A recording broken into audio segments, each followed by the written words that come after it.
saya Sunar dari Klender. Macetnya belum terlalu macet sama tahun kemarin, kan macetnya parah. Kalau ini ya ramai lancar lah.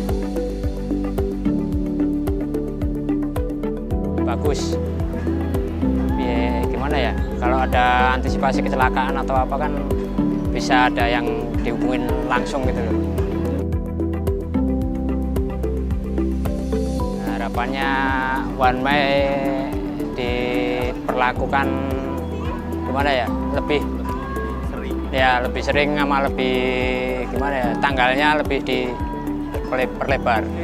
Untuk Humas Polri, terima kasih karena telah memberikan informasi yang terkait dengan mudik di seluruh penjuru Indonesia. Tentunya kami masyarakat sangat bangga untuk informasi yang diberikan Humas Polri, sangat jelas dan kami merasa terbantu dengan informasi tersebut. Terima kasih sekali lagi untuk Humas Polri, bravo untuk Humas Polri.